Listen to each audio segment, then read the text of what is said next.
Le jour du test final est arrivé. Depuis des années, les supporters du PSG vivent le même cauchemar. Chaque printemps, ils rêvent, ils espèrent. Puis ils regardent leur équipe échouer à la dernière marche. Fatigue mentale, malédiction, chocage de luxe, peu importe comment on l'appelle. Ils veulent une fin différente. Et aujourd'hui, mesdames et messieurs, le 31 mai 2025, c'est peut-être le jour où tout change. En 2023, l'Inter Milan était déjà en finale. Face à Manchester City, l'ogre, l'équipe que tout le monde donnait gagnante les yeux fermés. Et pourtant, l'Inter avait mieux joué. Ils avaient trouvé des failles. Beaucoup d'occasions que Lukaku et Lautaro ont malheureusement envoyées à Milan. Sans passer par les filets. Résultat, City gagne sur un but de Rodri. Cruel, mais révélateur. Inter revient encore en finale. Mais cette fois, ils traînent un scénario à la Avengers.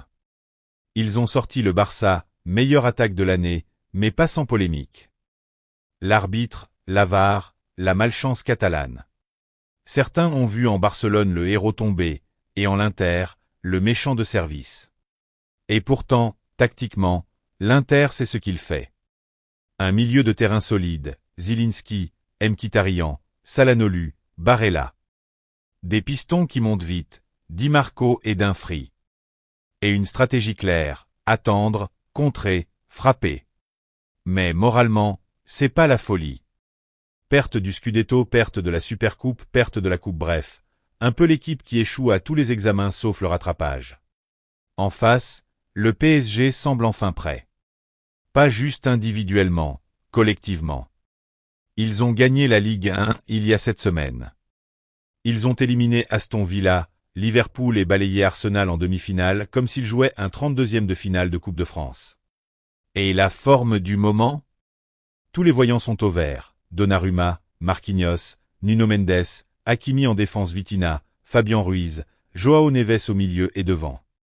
Barcola, Kvaratskhelia et Dembélé, fusée certifiée UEFA. Et même les remplaçants sont dangereux. Doué, Gonçalo Ramos.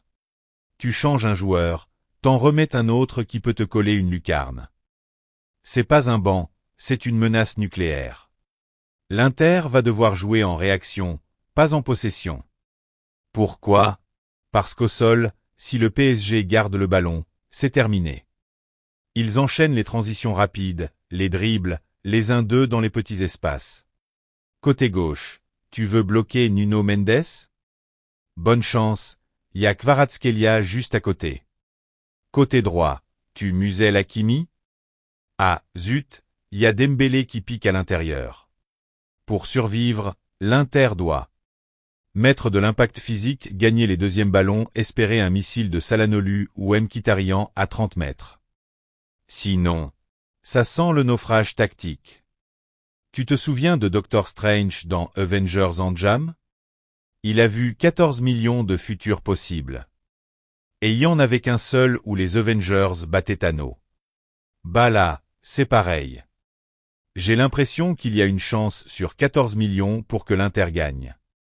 Parce que ce PSG, c'est peut-être le meilleur PSG de l'histoire même au tir au but. Y a Donnarumma, le mec qui se transforme en mur dès que ça compte.